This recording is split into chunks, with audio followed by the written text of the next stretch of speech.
معزز حاضرین جمعہ، اسلامی بھائیوں، میری آواز کو سننے والی ہیں اسلامی خواتین، پردہ نشین، میری ماں اور بہنوں، ہر قسم کی حمد و ثنا، عظمت و کبریائی، بڑائی و بزرگی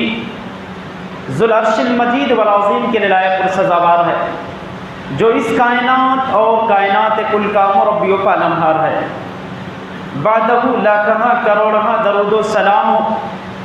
اللہ کے تمام نبی و رسول پر، خصوصیت کے ساتھ اللہ کے آخری نبی مدنی کریم جناب محمد رسول اللہ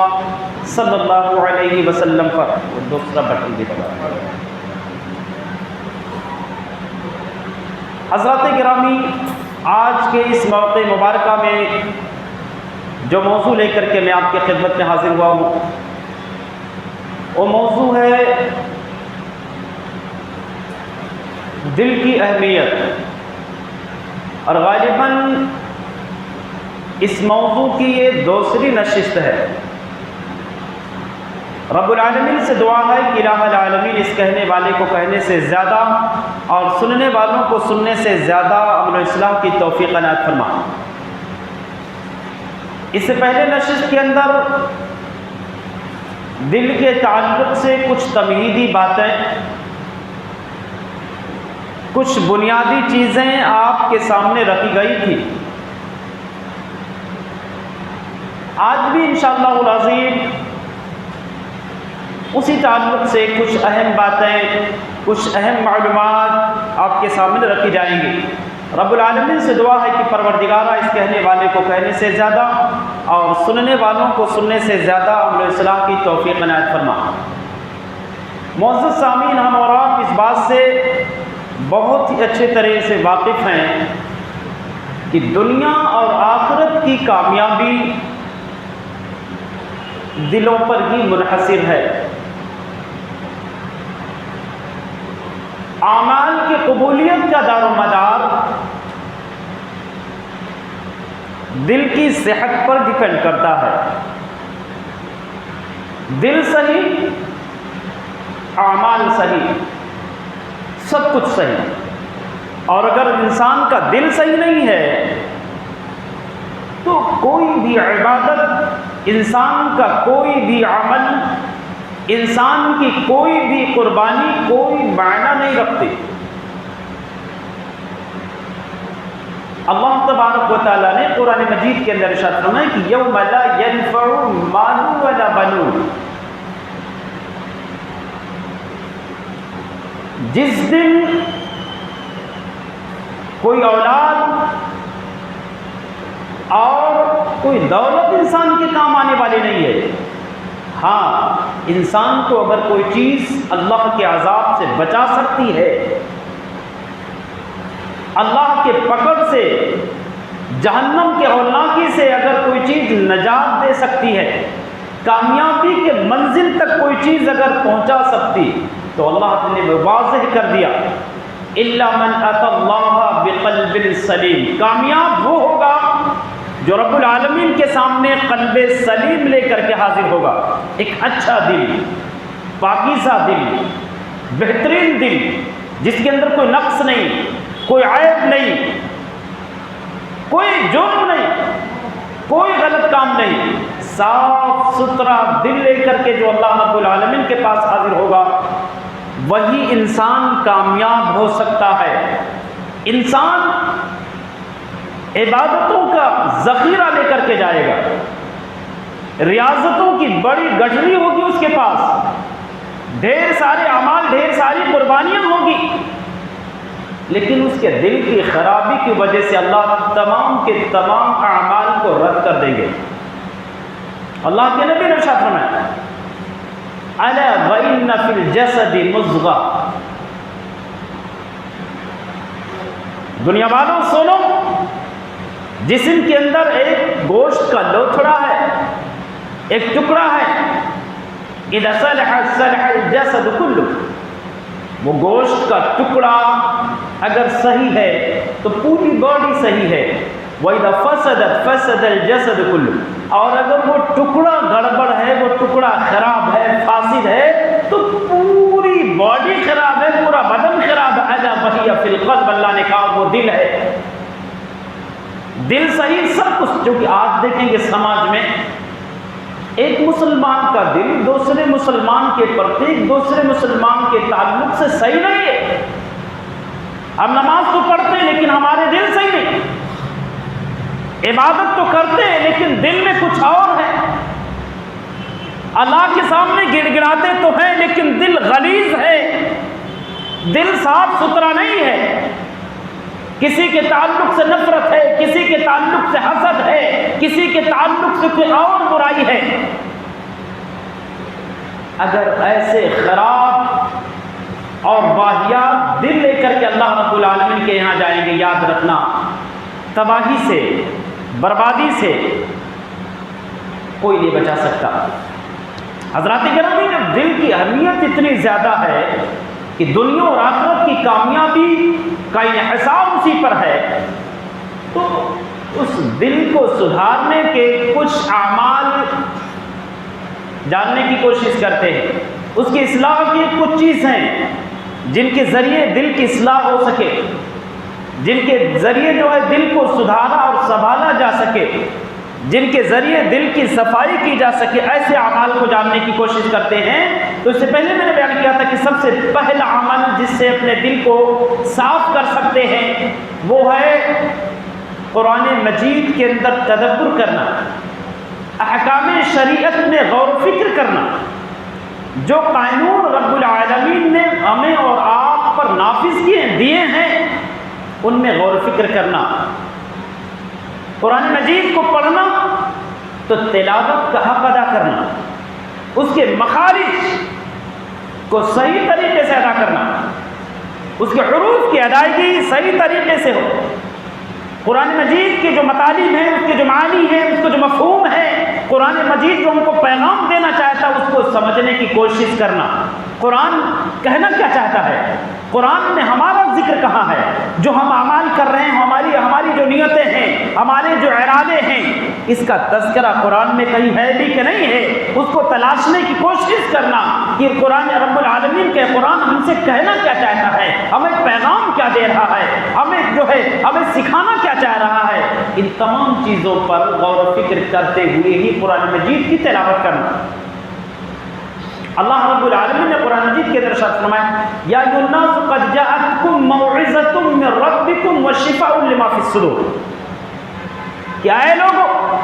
تمہارے پاس تمہارے رب کی جانب سے نصیحت کی اور دلوں میں موجود بیماریوں کو شفا دینے کی ایک بڑی چیز آ چکی ہے. نصیحت دینے والی، دلوں کو شفا دینے والی، دلوں کی خرابیوں کو ازالہ کرنے والی بڑی چیز تمہارے پاس آ چکی ہے.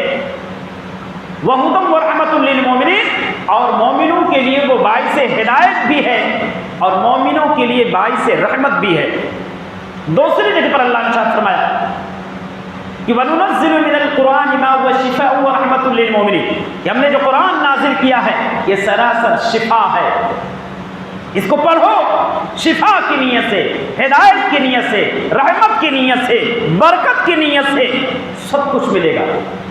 شفا کی نیت سے پڑھیں گے شفا ملے گی. شفا کس سے؟ بیماریوں سے شفا. شفا کس سے؟ منافقت سے شفا. شفا کس سے؟ کفر اور ضلالت و جہالت اور گمراہیت سے شفا. ہر قسم کے کرائم سے شفا، ہر قسم کے برائیوں سے نجات اس سے ملے گی. قرآن کو صحیح طریقے سے پڑھیے، قرآن کو سمجھ کر پڑھنے کی کوشش کیجیے، تلاوت کلام اللہ کا حق ادا کیجیے. یعلمون اور تعلمون پر اکتفا مت کیجیے، آسانی کے ساتھ پڑھیے. خوب اچھے انداز میں،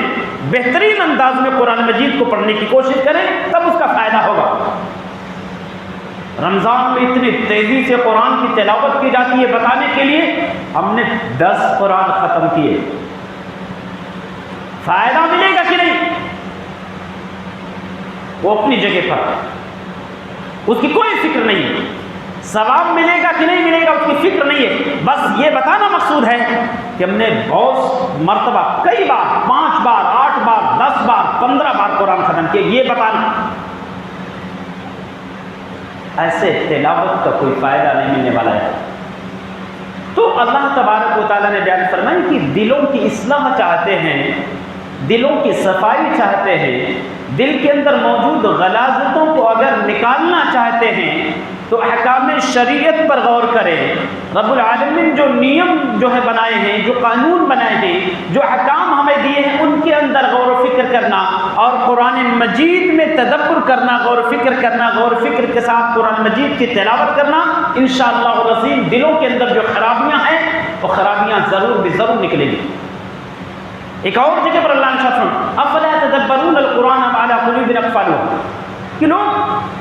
کیا ہو گیا قرآن مجید کے اندر غور و فکر نہیں کرتے، قرآن مجید میں غور و فکر نہیں کرتے، کہیں ایسا تو نہیں کہ دل مقفل ہو گئے، دل پر تالے لگ چکے ہیں؟ پتہ یہ چلا کہ دل پر جو لگے ہوئے تالے ہیں اگر ان کو کھلوانا چاہتے ہیں، یہ چاہتے ہیں کہ ہمارا دل آزاد ہو جائے، دل پر جو تالے لگ چکے ہیں، ہمارا دل جو سیاہ ہو چکا ہے، تو اللہ رب العالمین نے واضح کر دیا قرآن مجید کو سمجھ کر کے پڑھیے، تدبر کے ساتھ پڑھیے، غور و فکر کے ساتھ پڑھیے، اس کے معنی مطالب اور مفہوم کو سمجھ کر کے پڑھنے کی کوشش کیجیے، اور جو قرآن مجید کے تلاوت کا جو حق ہے وہ حق ادا کیجیے، جلد بازی میں نہیں، زیر زبر پیش سب کچھ برابر، ایک ایک ورڈ پر نظر ہونی چاہیے، ایک ایک زیر اور زبر، ایک ایک حرکت پر ہماری نظر ہونی چاہیے، اس انداز میں قرآن مجید کی تلاوت کریں۔ حضرات گرامی، دلوں کو سدھارنے اور اصلاح کرنے کی دوسری چیز رب العالمین کی محبت، کیونکہ جس دل میں رب العالمین کی محبت ہوگی وہ دل کبھی خراب نہیں ہو سکتا، جس دل میں رب کی محبت ہو وہ دل کبھی بگڑ نہیں سکتا، وہ دل کبھی گمراہ نہیں ہو سکتا، وہ دل کبھی ضلالت سے، گمراہیت سے، منافقت سے، کفر اور شرک اور بدعات اور خرافات سے کبھی بھی کمپرومائز نہیں کر سکتا، کبھی بھی غلط چیزوں سے کمپرومائز نہیں کر سکتا۔ جس دل میں رب کی محبت ہو، اللہ کی قسم کسی بھی گندی چیز کی محبت اس دل میں آ ہی نہیں سکتی، بس سچی محبت کر کے دیکھیے۔ اللہ رب العالمین نے قرآن مجید کے اندر ارشاد فرمایا مومنوں کی خوبی بیان کرتے ہوئے کہ وَمِنَ النَّاسِ مَن يَتَّخِذُ مِن دُونِ اللَّهِ أَندَادًا يُحِبُّونَهُم كَحُبِّ اللَّهِ، کچھ ایسے لوگ بھی ہیں جو اللہ رب العالمین کا پارٹنر ثابت کرتے ہیں، اللہ رب العالمین کا ہمسر ٹھہراتے ہیں، اللہ رب العالمین کا برابر ٹھہراتے ہیں کچھ لوگوں کو، اور ان سے ویسی محبت کرتے جیسی محبت اللہ سے کرنی چاہیے۔ لیکن جو مومن ہیں والذین آمنوا اشد حبا للہ، جو مومن ہیں وہ اللہ رب العالمین سے سب سے زیادہ محبت کرتے ہیں۔ مومنوں کی خوبی ہے، مومنوں کے دلوں میں صرف اور صرف اللہ کی محبت ہوتی ہے، دنیا کی محبت نہیں ہوتی ہے۔ اور اللہ کے نبی نے اسی طرف اشارہ کرتے ہوئے ارشاد فرمایا کہ ثلاث من کن فی وجد بہن علامات الایمان، جس کے اندر یہ تین علامتیں موجود ہوں گی، جس کے اندر یہ تین خوبیاں موجود ہوں گی، وہ ایمان کی لذت پائے گا، وہ ایمان کی مٹھاس پائے گا، ایمان کا مزہ تو اس کو ملے گا جس کے اندر یہ تین علامتیں موجود ہوں گی۔ وہ تین علامتیں کیا ہیں؟ ان یکون اللہ ورسولہ احب الیہ مما سواہما، جس انسان کے دل میں اللہ اور اس کے رسول کی محبت دنیا اور دنیا کی تمام چیزوں سے زیادہ ہے، اس کو ایمان کی لذت ملے گی، اس کو ایمان کی چاشنی ملے گی، اس کو ایمان کا مزہ ملے گا، اسے ایمان کی مٹھاس ملے گی۔ پہلی چیز، دنیا اور دنیا کی تمام چیزوں سے زیادہ محبت اللہ اور اس کے رسول سے۔ یہ دنیا کی رنگینیاں، یہ دنیا کی رونقیں، یہ دنیا کے چمک اور دمک، یہ دنیا کا حسن و جمال، یہ دنیا کے مکر و فریب غالب نہیں آ سکتے کس انسان پر؟ جو انسان تمام چیزوں سے زیادہ اللہ اور اس کے رسول سے محبت کرتا، تمام معاملات میں، اپنے تمام مسائل میں کتاب اور سنت کو فوقیت دیتا ہے، سارے معاملات قرآن اور حدیث کی روشنی میں حل کرنے کی کوشش کرتا ہے، تو اس انسان کو ایمان کا مزہ ملے گا۔ دوسری علامت وَأَن يُحِبَّ الْمَرْءَ لَا يُحِبُّهُ إِلَّا لِلَّهِ، کسی سے دوستی کرے، کسی سے محبت کرے اس لیے کہ بڑا متقی ہے، بڑا پرہیزگار ہے، یہ دیندار انسان ہے، یہ اللہ اس کے رسول کا چہتا ہے، اللہ اس کے رسول سے محبت کرنے والا ہے، اللہ اس کے رسول کا بڑا قریبی ہے، اس لیے اس سے محبت کرنا، اللہ کی رضا کے لیے محبت کرنا، اس کو ایمان کا مزہ ملے گا اللہ رب العالمین کی رضا کے لیے۔ لیکن آج جو سماج میں محبتیں کی جاتی ہیں، رشتوں کو استوار کیا جاتا ہے، اس لیے یار یہ بندہ کام کا ہے، اس لیے رشتے اس سے بنائے جاتے ہیں، لگائے جاتے ہیں، کام کا ہے، آج نہیں تو کل ہمارے کام آنے والا ہے، آج نہیں تو کل ہمارے کام یہ گرے گا، اس لیے اس سے محبت کی جاتی ہے۔ اس لیے محبت نہیں کی جاتی ہے کہ یہ دیندار ہے، اس لیے محبت نہیں کی جاتی ہے متقی اور پرہیزگار ہے، اس لیے محبت نہیں کی جاتی ہے کہ رب العالمین سے یہ محبت کرتا ہے۔ اس لیے ایمان کا مزہ ہمیں مل نہیں پاتا۔ اللہ کے نبی نے کہا اگر تمہارے اندر یہ خوبی پیدا ہو جائے نا کہ دنیا کی تمام چیزوں سے زیادہ تمہارے نزدیک اللہ اور اس کے رسول محبوب ہوں، کسی سے محبت کرو تو صرف اللہ کی رضا کے لیے، دشمنی کرو تو صرف اللہ کے لیے، دشمنی اس لیے ہے کہ اللہ اس کے رسول کا باغی ہے، دشمنی اس لیے ہے کہ ہمارے دین کا جو دشمن ہے، مذہب اسلام کی بغاوت کرنے والا ہے، مذہب اسلام کی دھجیاں اڑانے والا ہے، قرآن اور سنت کی مخالفت کرنے والا ہے، اللہ اس کے رسول کا دشمن، اس لیے ہم اس کو، وہ ہمارا دشمن ہے۔ اگر دشمنی کر رہے ہیں اللہ کے لیے، دوستی بھی اللہ کے لیے، دشمنی بھی کہ اللہ کے لیے، تو ایسے انسان کو ایمان کا مزہ ملے گا، کیسا بھی ہو جناب علی، وہ چور ہے، وہ لچا ہے، وہ لفنگا ہے، شرابی ہے، کبابی ہے، جواری ہے، ہر جرم اس کے اندر موجود ہے، لیکن ہمارے رشتے اس سے مضبوط ہیں۔ وہ اللہ کا دشمن ہے لیکن پھر بھی رشتے مضبوط، کیوں؟ دنیا کے خاطر، ہمیں دنیا چاہیے۔ اللہ کے نبی نے کہا ایمان کا مزہ نہیں مل سکتا، اللہ کے نبی نے کہا ایمان کا مزہ نہیں مل سکتا، ایمان کی لذت چاہتے ہو نا تو جو اللہ کا دشمن اس کو اپنا دشمن سمجھو، جو اللہ کا دوست اس کو اپنا دوست سمجھو۔ تیسری علامت کفر کو ناپسند کرنا، کفر کو، کافر کو نہیں، کفر کو، کفر کو وَإِنْ يُحِبَّ الْمَرْءَ لَا يُحِبُّهُ إِلَّا لِلَّهِ وَإِنْ يَكْرَهْ أَنْ يَعُودَ فِي الْكُفْرِ بَعْدَ إِذْ نَقَضَهُ اللَّهُ كَمَا يَكْرَهُ يَقْذَفَ فِي النَّارِ۔ اس کا خلاصہ یہ ہے کہ کفر کو ناپسند کرنا، یعنی اگر کفر ہم سے کبھی ہو جائے تو انسان بے چین ہو جائے۔ جس طرح میں آپ کو اشارہ کرنا چاہتا ہوں، نماز چھوڑنا کفر ہے، کیا ہے؟ کفر ہے۔ کتنے لوگ ایسے ہیں جنہوں نے فجر کی نماز نہیں پڑھی ہوگی لیکن احساس بھی نہیں ہے کہ ہم نے فجر کی نماز چھوڑ دی۔ مخلص مسلمان وہ ہے کہ فجر کی نماز اگر چھوٹ جائے، کوئی بھی نماز چھوٹ جائے، چونکہ نماز چھوڑنا کفر ہے۔ اللہ کے نبی نے کہا جو پکا مسلمان ہوتا ہے، مخلص مومن ہوتا ہے، وہ کفر کو ناپسند کرتا ہے۔ اگر مومن ہے، اگر نماز چھوٹ جائے تو بے چین ہو جائے، سکون ہی نہیں مل سکتا، دل کو قرار ہی نہیں آ سکتی، کیوں؟ نماز چھوٹی ہے، نماز چھوٹی ہے، کفر ہوا ہم سے، کفر ہوا ہے ہم سے۔ اور جب تک رو نہیں لیں گے اللہ کے سامنے، اللہ کو منا نہیں لیں گے، اللہ کے سامنے گڑ گڑائیں گے نہیں، اللہ کے سامنے توبہ نہیں کر لیں گے، تب تک مومنوں کو سکون نہیں مل سکتا۔ سلف صالحین کو اگر آپ دیکھیں گے، صحابہ کرام کی زندگیوں پر اگر آپ دیکھیں گے، معمولی غلطیاں اگر ان سے ہو جاتی تھی بے چین ہو جاتے تھے، گھبرا جاتے تھے، روتے رہتے تھے، اور اس وقت تک روتے تھے جب تک ان کو اپنے معافی کا یقین نہیں ہو جاتا تھا، یا جب تک معافی کا پروانہ نہیں ملتا تھا تب تک روتے رہتے تھے۔ انس بن مالک رضی اللہ تعالیٰ عنہ کہتے ہیں انکم لتعملون اعمالا هي ادق في اعینکم من الشعر، کہ تم بڑے بڑے گناہ کرتے ہو، تمہارے نظروں میں وہ گناہ بال سے بھی زیادہ باریک ہوتا ہے۔ اور ہمارا معاملہ نبی کے زمانے میں ایسا تھا کہ چھوٹی چھوٹی گناہ اگر ہم سے ہو جاتے تھے، چھوٹے چھوٹے گناہ کو تڑپ جاتے تھے، روح کانپ جاتے تھے، اور جب تک معافی کا پروانہ نہیں ملتا تھا، آسمان سے وحی نہیں نازل ہوتی تھی معافی کے لیے، جب تک اللہ کے نبی بشارت نہیں سناتے تھے کہ اللہ نے تم کو معاف کر دیا، تب تک وہ سکون سے بیٹھتے نہیں تھے۔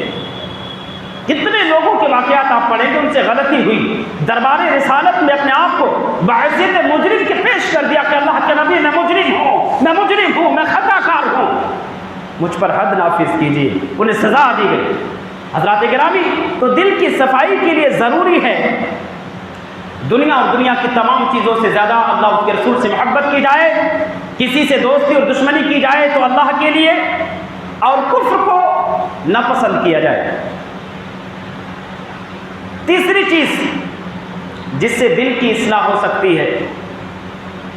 اللہ رب العالمین کا ذکر کرتے رہنا، اٹھتے بیٹھتے سوتے جاگتے چلتے پھرتے کھاتے پیتے ہم وقت اپنے زبان کو رب العالمین کی کبریائی سے، رب العالمین کی پاکی سے، رب العالمین کے ذکر سے تر رکھیں۔ جب اس زبان پر رب کی کبریائی ہوگی تو شیطان کو بہکانے کا، گمراہ کرنے کا موقع نہیں ملے گا، اور اس کی تاثیر، اس کی چاشنی دل کو پہنچتی رہے گی، جس کی وجہ سے دل صاف ہوتا رہے گا، وہ غلیظ دل، وہ بیمار دل ٹھیک ہوتا رہے گا، اس کی اصلاح ہوتی رہے گی، اس کی سدھار ہوتی رہے گی، اس کی مرمت ہوتی رہے گی۔ اللہ رب العالمین نے قرآن مجید کے اندر ارشاد فرمایا الا بذکر اللہ تطمئن القلوب، لوگوں سنو، رب العالمین کے ذکر سے دلوں کو سکون ملتا ہے، رب العالمین کے ذکر سے دلوں کی اصلاح ہوتی ہے۔ اللہ کے نبی نے ارشاد فرمایا مثل الذی یذکر ربہ والذی لا یذکر ربہ مثل الحی والمیت، اس آدمی کی مثال جو رب العالمین کی کبریائی بیان کرتا، رب العالمین کی ذکر کرتے رہتا ہے، اور اس آدمی کی مثال جو رب العالمین کی ذکر نہیں کرتا ہے، مثل الحی والمیت، زندہ اور مردہ کی طرح سے ہے۔ ذکر کرنے والا زندہ لوگوں کی طرح سے ہے، اور ذکر نہ کرنے والا مردہ لوگوں کی طرح سے ہے۔ حضرات گرامی، تو اگر ہم رب العالمین کا ذکر کرتے رہے تو ہمارا دل بیدار رہے گا، ہمارے دل کی مرمت ہوتی رہے گی، دل کو گمراہ ہونے کا موقع نہیں ملے گا، دل کو بگڑنے کا موقع نہیں ملے گا، وہ بگڑا ہوا دل سدھرتا جائے گا، وہ بیمار دل ٹھیک ہوتا جائے گا، اور انشاءاللہ العظیم شیطان کو گمراہ کرنے کا موقع بھی نہیں ملے گا۔ اور اگر ایسا نہیں کر رہے ہیں تو اللہ نے بہت واضح انداز میں وعید سنایا، وعید سنائی فویل للقاسیۃ قلوبہم من ذکر اللہ، ایسے دلوں کے لیے ویل ہے، تباہی ہے، بربادی ہے جو رب العالمین کے ذکر سے سخت ہو گئے، یعنی ذکر نہیں کرتے، جو رب العالمین کا ذکر نہیں کرتے، اللہ نے کہا ایسے دلوں کے لیے تباہی اور بربادی ہے۔ کبھی بھی وہ دل برباد ہو سکتا، کبھی وہ دل گمراہ ہو سکتا، کبھی وہ دل تباہی کے دہانے پر پہنچ سکتا ہے۔ کون سا دل؟ جو رب العالمین کے ذکر سے خالی ہے۔ کوئی بھی بہکا دے گا، کوئی بھی گمراہ کر دے گا، گمراہیت کا، ضلالت کا، جہالت کا، کرائم کا، جرائم کا ایک معمولی جھونکا آئے گا اور اس دل کو بدل کر کے الٹ کر چلا جائے گا، گمراہ کر کے چلا جائے گا، گناہوں میں لت پت کر کے چلا جائے گا۔ تو تیسری چیز رب العالمین کا ذکر کرتے رہنا، جس سے دل کی مرمت ہوتی رہتی ہے، اصلاح ہوتی رہتی ہے۔ اور چوتھی چیز جس سے دل کی اصلاح ہوتی ہے وہ ہے رب العالمین سے ڈرتے رہنا۔ ہم وقت ہم جب تنہائی میں ہوتے ہیں نا، تنہائی میں ہو کر کے جب چیٹنگ کرتے موبائل پر، باتیں کرتے کسی سے خفیہ طور پر چپکے چپکے، اس وقت بھی اللہ سے ڈرنا کہ ایک ذات ہے، سی سی ٹی وی کیمروں کے باز میں تو نہیں ہم، لیکن رب العالمین کا کیمرہ جو کبھی کرپٹ نہیں ہو سکتا۔ اللہ نے واضح کر دیا وَإِنَّ عَلَيْكُمْ لَحَافِظِينَ، دھرتی پر رہنے بسنے والے لوگوں میں فکر نہ ہونا، بے خبر نہ رہنا، یہ نہ سوچنا کہ کوئی نہیں ہمارے ساتھ ہے، دنیا سو رہی ہے، دنیا بے خبر ہے، دنیا بے فکر ہے، لیکن اس کے باوجود بھی تمہارے ساتھ میرے نگراں فرشتے مقرر ہیں، تمہاری اداؤں کو، تمہاری ہر ہر حرکتوں کو، تمہاری ہر ہر کیا نام ہے بول اور چال کو، تمہارے ہر ہر عمل کو وہ نوٹ کرتے رہتے ہیں۔ وَإِنَّ عَلَيْكُمْ لَحَافِظِينَ كِرَامًا كَاتِبِينَ يَعْلَمُونَ مَا تَفْعَلُونَ، جو کچھ بھی کرتے ہو A to Z، ایک ایک حرکت کو نوٹ کرتے رہتے ہیں۔ تو ہم ہر عمل کے کرنے سے پہلے ایک بار ضرور سوچ لینا کہ رب العالمین کے واچ میں ہے، رب العالمین کی نگرانی میں ہے۔ اگر اپنے دل کو بگڑنے سے بچانا چاہتے ہیں، یا بگڑے ہوئے دل کو بنانا سا چاہتے ہیں، بیمار دل کو ٹھیک کرنا چاہتے ہیں، خراب دل کی مرمت کرنا چاہتے ہیں، تو اللہ رب العالمین سے ہم وقت ڈرتے رہیے، ہم وقت ڈرتے رہیے۔ اللہ تبارک و تعالیٰ نے قرآن مجید کے اندر ارشاد فرمایا کہ فی بیوت اذن اللہ، اللہ تبارک و تعالیٰ نے ان گھروں میں ذکر کرنے کا حکم دیا جن کے بارے میں اللہ تبارک و تعالیٰ نے فرمایا کہ ان گھروں میں جن کے ادب و احترام کا اور جن کے ذکر کا، جن کے بلند کرنے کا اللہ تعالیٰ نے حکم دیا، جن میں رب العالمین کے ناموں کے ذکر کرنے کا حکم دیا ہے، ان گھروں میں صبح و شام کچھ ایسے لوگ اللہ کی پاکی بیان کرتے ہیں جنہیں لا تلہیہم تجارت ولا بیع عن ذکر اللہ واقام الصلاۃ وایتاء الزکاۃ، جن کو اللہ کے ذکر سے، اقامت صلاۃ یعنی نماز قائم کرنے سے کوئی بھی چیز غافل نہیں کر سکتی، نہ ایک کاروبار، نہ دنیا کے کوئی بھی مصروفیت، مشغولیت، یہ تجارت، یہ بیع و شراء، یہ شادی بیاہ، کوئی بھی چیز انہیں اللہ کے ذکر سے، نماز قائم کرنے سے، زکوٰۃ دینے سے غافل نہیں کر سکتی۔ کیوں؟ یخافون یوما تتقلب فیہ القلوب والابصار، کیونکہ وہ اس دن سے ڈرتے ہیں، کس دن سے؟ جس دن یہ دل، یہ نگاہیں الٹ پلٹ کر کے رکھ دی جائیں گی، اس دن سے ڈرتے ہیں، اور اس خوف کی وجہ سے نہ تو اللہ کی عبادت سے غافل ہوتے ہیں، نہ کسی گناہ کی طرف ان کے قدم بڑھتے ہیں۔ دنیا کی کوئی بھی چیز انہیں گمراہ نہیں کر سکتی، کیوں؟ ان کے دل میں اللہ کا خوف ہے، کیوں؟ ان کے دل میں آخرت کا خوف ہے، آخرت کے ہولناکی کا منظر ہے، جہنم کا منظر ہے، وہ ساری ہولناکی ان کے نظروں کے سامنے ہے، انہیں معلوم ہے کہ بڑا پرخطر منظر ہوگا، بڑا بھیانک اور دردناک منظر ہوگا، اس لیے اس منظر سے بچنے کے لیے ہر غلط کام سے خود کو بچاتے ہیں۔ حضرات گرامی، تو چوتھی چیز اللہ رب العالمین کا خوف، پانچویں چیز اللہ کے تقسیم پر خوش رہنا، قناعت شعاری جس کو بولتے ہیں، اکتفا کرنا، جتنا دے دیا اللہ کا شکر ہے، جتنا بھی دے دیا اللہ رب العالمین کا شکر۔ وہ غلط راستہ اختیار نہیں کرتے، وہ حرام راستہ اختیار نہیں کرتے، وہ ناجائز راستہ اختیار نہیں کرتے، زیادہ کی لالچ میں، زیادہ کی حوث میں، زیادہ کی چاہت میں، زیادہ کی تڑپ میں، بہت زیادہ دولت سمیٹنے کے لیے غلط اور حرام راستہ اختیار نہیں کرتے ہیں، حلال چیزوں پر، جائز چیزوں پر اکتفا کرتے ہیں۔ ایسے لوگوں کے بھی دل گمراہیت سے محفوظ رہتے ہیں اور ان کے دل کی بھی اصلاح ہوتی رہتی ہے۔ اور جو لوگ حرام چیزوں کے پیچھے پڑتے، غلط چیزوں کے پیچھے پڑتے، تو ان کا دل بگڑتا جاتا ہے، ایک دن ایسا آتا ہے کہ وہ دل مکمل طور سے بگڑ چکا ہوتا ہے۔ چھٹی چیز جس سے دل کی اصلاح ہوتی ہے، اللہ اور اس کے رسول کی نافرمانی سے بچنا، ہر قسم کے گناہوں سے، وہ چھوٹے گناہ ہو، بڑے گناہ ہو، ہر قسم کے گناہوں سے بچنے سے بھی دل کی اصلاح ہوتی رہتی ہے۔ اللہ کے نبی نے ارشاد فرمایا کہ ان العبد اذا اخطا خطیئۃ، کہ بندہ جب ایک گناہ کرتا ہے، نکتت فی قلبی نقطۃ سودا، تو اس کے دل پر ایک سیاہ نقطہ پڑ جاتا ہے، اس کے دل پر ایک کالا دھبا لگ جاتا ہے۔ فَإِن تَابَ وَنَزَعَ وَاسْتَغْفَرَ سُقِلَ قَلْبُهُ، وہ بندہ اگر توبہ کر لیتا ہے، غلطی کرنے کے بعد اگر توبہ کر لیا اور اس غلطی کو چھوڑ دیا، ایسا نہیں کہ غلطی کیے، توبہ کیے، پھر وہی غلطی، پھر توبہ کیے، پھر وہی غلطی، پھر توبہ کیے، پھر وہی غلطی، پھر تو کھلواڑ ہو گیا، توبہ نہیں ہوا، یہ مذاق بنا لیا اپنے توبہ کا، یا اللہ کا اور توبہ کا ہم نے مذاق بنا ڈالے۔ اللہ کے نبی نے کہا غلطی کیا، غلطی کرنے کے بعد توبہ کیا اور وہ گناہ چھوڑ دیا، وہ غلط کام چھوڑ دیا جس سے توبہ کیا ہے، واستغفر، اور اللہ رب العالمین سے استغفار کر لیا، استغفار کرتے رہے، معافی مانگتے رہے، سقلا قلبہ، سقلا قلبہ، تو اس کے دل کو دھل دیا جاتا ہے، صاف کر دیا جاتا ہے، کلین کر دیا جاتا ہے۔ لیکن وَإِن زَادَ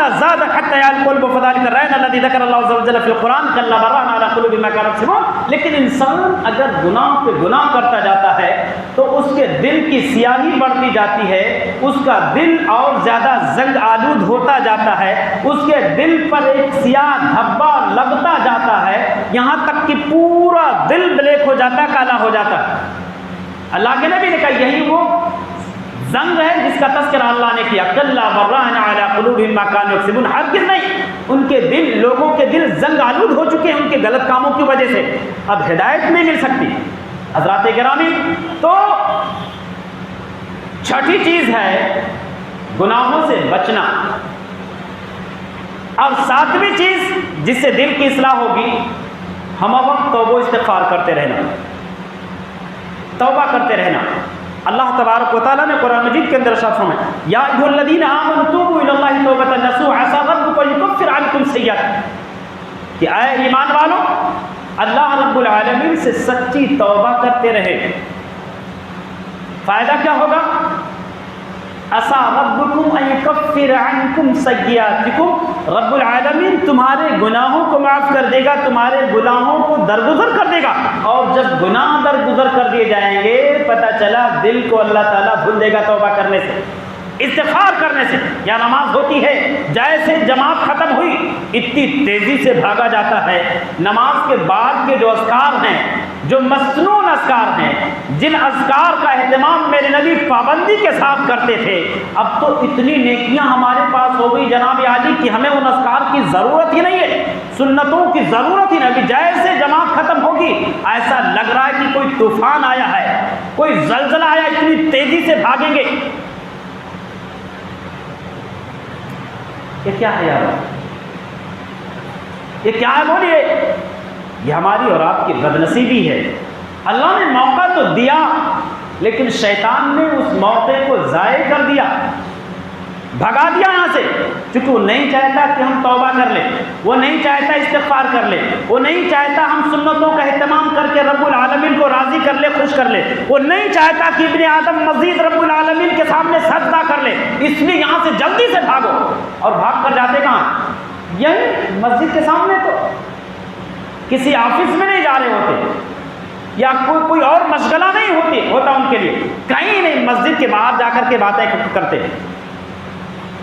مسجد کے باہر جا کر کے جو ہم نے نمازیں ادا کی اس کا کفارہ ادا کر لیتے ہیں، اب وہاں سے برائیاں شروع ہو جاتی ہیں، زبان کو غلاظتوں سے لت پت کر دیا جاتا ہے ایک دوسرے کی برائیوں سے۔ حضرات گرامی توبہ کیجئے، استغفار کیجئے، معافی مانگیے۔ اللہ تبارک و تعالیٰ نے ارشاد فرمایا کہ اے ایمان والو اللہ سے توبہ کرتے رہو، اللہ تبارک و تعالیٰ تمہارے گناہوں کو درگزر کر دے گا، تمہارے دلوں کی اصلاح کر دے گا۔ اللہ کے نبی نے ارشاد فرمایا انہ لیغان علی قلبی فانی لا استغفر اللہ فی اليوم 100 مرہ، میرے دل پر خواہشات کا غلبہ ہوتا ہے،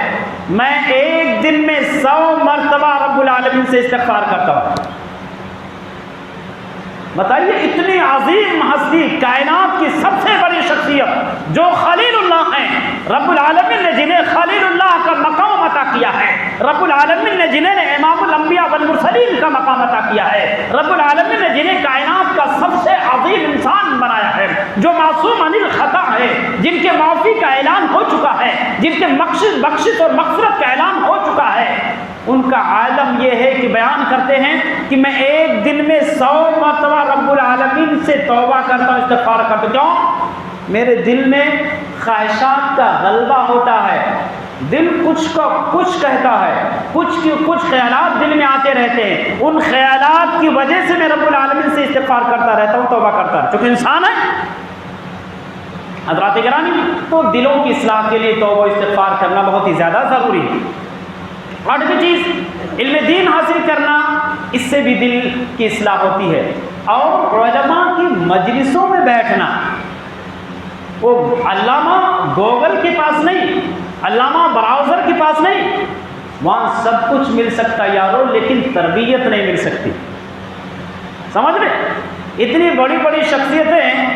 جو وقت کے بڑے بڑے امام بنے ہیں، یہ گوگل کے علماء نہیں ہیں، گوگل سے انہوں نے نہیں سیکھا ہے، براؤزر سے نہیں سیکھا ہے، یوٹیوب پر بیٹھ کر نہیں سیکھا ہے، انہوں نے علماء کی مجلسیں اٹینڈ کی، علماء کی صحبت میں بیٹھ کر، علماء حق کی مجلسیں اٹینڈ کر کے، علماء کی مجلسوں میں حاضری دے کر کے یہ امامت کے عہدے پر پہنچے ہیں۔ یوٹیوب پر، گوگل پر، براؤزر پر بیٹھ کر سرچ کر کے کوئی بھی مسئلہ دریافت کر کے نہیں سیکھے انہوں نے، یہاں مسئلہ مل جائے گا، تربیت نہیں ملے گی، ادب و احترام نہیں ملے گا۔ دیکھیے جتنے بھی آپ کو یہ مفتی ملیں گے،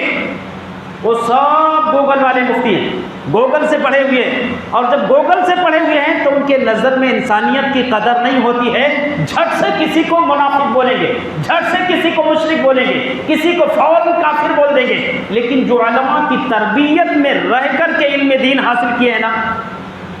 وہ اپنی زبان کو کنٹرول میں رکھتے ہیں، کسی کو کافر نہیں بولتے، کسی کو منافق نہیں بولتے، کسی کو مشرک نہیں بولتے۔ غلطیاں سب سے ہوتی ہیں، کسی غلطی کی وجہ سے کافر، کفر اور شرک اور منافقت کا فتویٰ نہیں لگاتے۔ تو حضرات گرامی، علماء کی صحبت میں رہنے سے بھی دل کی اصلاح ہوتی ہے، علم دین حاصل کرنے، چونکہ اللہ نے قرآن مجید کے اندر ارشاد فرمایا انما یخشی اللہ من عبادہ العلماء، کہ لوگوں اللہ رب العالمین سے سب سے زیادہ ڈرنے والے اس کے بندوں میں علماء ہوتے ہیں۔ علماء اللہ سے سب سے زیادہ ڈرتے جو علماء حق ہوتے، نہیں تو کچھ نام نہاد عالم ایسے بھی ہوتے ہیں جو پورے قوم کو بیچ ڈالنے والے ہوتے، پورے قوم کا ستیاناش کر دینے والے ہوتے، پورے قوم کو بدنامی اور بدنام کرنے کا ذریعہ اور سبب بننے والے ہوتے، نہ جانے کیسی کیسی حرکتیں کیا نام ہے کر ڈالتے ہیں کہ پوری قوم کیا نام ہے شرمندہ ہو جاتی ہے۔ ان علماء کی بات نہیں ہو رہی ہے، ان علماء کی بات ہو رہی ہے جو عالم بعمل ہوتے ہیں، جن کے پاس علم ہوتا ہے اس علم پر وہ عمل بھی کرتے، ایسے عالم کی بات ہو رہی ہے۔ ایسے علماء کی صحبت میں رہنا جو متقی اور پرہیزگار ہوں، جو اللہ رب العالمین سے ڈرنے والے۔ نویں چیز، صحابہ کرام رضوان اللہ علیہم اجمعین کی سیرت کو پڑھنا۔ ان کی سیرت کو پڑھنے سے بھی دل میں کیا نام ہے رقت طاری ہوتی ہے، دل کی اصلاح ہوتی ہے۔ صحابہ کی سیرت، سلف صالحین کی سیرت، تابعین کی سیرت، تبع تابعین کی سیرت، ان کی چونکہ قرآن مجید کے اندر اللہ نے بیان فرمایا وَكُلًّا نَقُصُّ عَلَيْكَ مِنْ أَنْبَاءِ الرُّسُلِ مَا نُثَبِّتُ بِهِ فُؤَادَكَ، پیغمبر گزشتہ نبیوں کے واقعات، ان کے احوال ہم آپ کے سامنے اس لیے بیان کر رہے ہیں تاکہ آپ کے دل کو سکون ملے، آپ کے دل میں استقامت پیدا ہو، تاکہ آپ کے دل کو مضبوط کر سکے، ثبات قدمی پیدا ہو۔ اس لیے گزشتہ نبیوں کے واقعات اور ان کے زندگی آپ کے سامنے بیان کر رہے ہیں۔ تو اگر ہم سلف صالحین کی زندگیوں کو پڑھیں گے تو انشاءاللہ العظیم اس سے ہمارے دل کے اندر جو ہے رقت پیدا ہوگی، ہمارے دل کی اصلاح ہوگی۔ ایک اور چیز حضرات گرامی غالباً 10ویں چیز ہے، میں ممکن ہے سیریل نمبر گڑبڑ ہو، تو ایک 10ویں چیز جو ہے وہ دعا کرنا دل کی اصلاح کے لیے۔ کیا کرنا؟ دعا کرنا۔ ام سلمہ سے کسی صحابی نے پوچھا کہ اللہ کے نبی کون سی دعا زیادہ کرتے؟ ام سلمہ نے کہا کان اکثر من دعائہ یا مقلب القلوب ثبت قلبی علی دینک۔ ام سلمہ کہتی ہیں اللہ کے نبی سب سے زیادہ جو دعا کرتے تھے وہ دعا یہ تھی یا مقلب القلوب ثبت قلبی علی دینک، اے دلوں کو الٹنے پلٹنے والے میرے دل کو اپنے دین پر ثابت قدم رکھ۔ ام سلمہ کہتی ہیں کہ جب میں نے بارہا نبی کو یہ دعا پڑھتے سنی تو میں نے سوال کر لیا کہ اللہ کے نبی آپ ایسا کیوں کرتے، بار بار یہ دعا پڑھتے؟ اللہ کے نبی نے کہا اے ام سلمہ انه ليس آدمی الا وقلبه بين اصبعين من اصابع الله فمن شاء قام ومن شاء زاغ۔ ام سلمہ ابن آدم کے دل رحمان کے دو انگلیوں کے بیچ میں ہوتے ہیں، اللہ جس کو چاہتے ہیں دل کو پلٹ دیتے ہیں اور جس کو چاہتے ہیں رب العالمین دل کو ٹیڑھا کر دیتے، جس کو چاہتے، جس کے دل کو چاہتے سیدھا کر دیتے اور جس کے دل کو چاہتے ٹیڑھا کر دیتے۔ لہٰذا اس لیے میں دعا کرتے رہتا ہوں کہ اللہ میرے دل کو ٹیڑھا نہ کرنا، سیدھا بنا دینا، میرے دل کی اصلاح کر دینا، دین پر ثابت قدم رکھنا۔ حضرات گرامی بس آخری پوائنٹ دل کی اصلاح کے لیے کبھی کبھار قبرستان کی زیارت کرنا۔ اللہ کے نبی نے کہا فزوروا القبور فإنها تذکر الموت، کہ قبروں کی زیارت کیا کرو، اس سے آپ کو موت کی یاد آئے گی کہ یار ہم کو بھی یہیں آنا ہے، ہم بھی مریں گے، ہمیں بھی کفنایا جائے گا، ہمیں بھی جو ہے کفنانے کے بعد نماز جنازہ دنیا پڑھے گی اور نماز جنازہ پڑھ کر کے اسی کال کوٹری کے اندر بند کر دیا جائے گا، دبا دیا جائے گا مٹی کے نیچے، ہم بھی یہیں سونے والے۔ اس سے نصیحت ملے گی ہمیں۔ اور اللہ کے نبی نے کہا قبروں کی زیارت کرو، موت یاد آئے گی۔ دوسری حدیث کے اندر آپ صلی اللہ علیہ وسلم نے شخص فرمایا فإنها تزهد في الدنيا وتذكر الآخرة، قبروں کی جب زیارت کریں گے تو آپ دنیا سے بے رغبت ہو جائیں گے، یہ زیارت آپ کو دنیا سے بے رغبت کر دے گی اور آخرت سے قریب کر دے گی، آخرت کی یاد دلائے گی۔ لیکن زیارت کے لیے کوئی فکس دن نہیں، ہمارے یہاں کیا کرتے ہیں جمعرات کے دن کو فکس کر لیتے ہیں ہمارے یہاں کیا کرتے ہیں، عید اور بقرعید یہ 2 دنوں میں جا کر کے قبروں کی زیارت کرتے ہیں۔ زیارت کے لیے کوئی گھڑی مقرر نہ کریں، کوئی دن مقرر نہ کریں، کبھی بھی جب بھی آپ کے پاس فرصت کا وقت ہو، فارغ الاوقات ہو آپ کے پاس، جب بھی آپ کو موقع ملے آپ چلے جائیے، وہاں جا کر کے اہل قبر کے لیے دعا کیجیے، السلام علیکم اہل القبور من المؤمنین والمسلمین وإنا ان شاء اللہ بكم للاحقون نسأل اللہ لنا ولکم العافیہ، یہ دعا کر کے آ جایا کریں۔ یہ ضروری نہیں کہ آپ جمعرات کو جاؤ، یہ ضروری نہیں کہ عید کے دن جاؤ، یہ ضروری نہیں کسی تہوار کے دن جاؤ، یہ ضروری نہیں شب برات میں جائیے، یہ ضروری نہیں شب قدر میں جائیے، کبھی بھی جائیے جب بھی آپ کو موقع ملے۔ اگر مقرر کر کے جا رہے ہیں یاد رکھنا سب آپ کی جگہ پر گناہ ملے گا، اور وقت مقرر کر کے اگر جا رہے ہیں تو گویا کہ گمراہیت کی طرف بڑی تیزی سے بڑھتے جا رہے ہیں۔ فکس نہیں، مقرر ہے، جس کی تحدید، جس کی تعین محمد الرسول اللہ صلی اللہ علیہ وسلم نے نہ کی ہو، ہم اور آپ اگر اپنے طرف سے کر رہے ہیں تو اسلام کے خلاف ہے۔ بہرحال یہ چند پوائنٹس تھے جن کے ذریعے سے، یہ چند اعمال تھے جن اعمال کے ذریعے ہمارے اور آپ کے دلوں کی اصلاح ہو سکتی ہے، ہم نے آپ کے سامنے رکھے ہیں۔ اللہ رب العالمین سے دعا ہے کہ بار الہ ہمیں اور آپ کو ان تمام اعمال کو سمجھنے کی اور ان پر عمل کرنے کی توفیق عطا فرمائے۔ الہ العالمین ہم تمام مسلمانوں کو دل کی اصلاح کی طاقت اور توفیق عطا فرمائے۔ دل کے اندر جو خرابیاں ہیں الہ العالمین ان تمام خرابیوں پر ہم تمام مسلمانوں کو غور و فکر کرنے کی اور نہایت ہی سنجیدگی کے ساتھ ان تمام خامیوں اور خرابیوں سے نمٹنے کی توفیق عطا فرمائے، آمین۔ حضرات کرام، ایک ضروری اعلان یہ ہے کہ ہمارے مسجد کے جو سال بھر کے اخراجات ہوتے ہیں، جو بھی سال بھر خرچہ کرتے ہیں مسجد میں،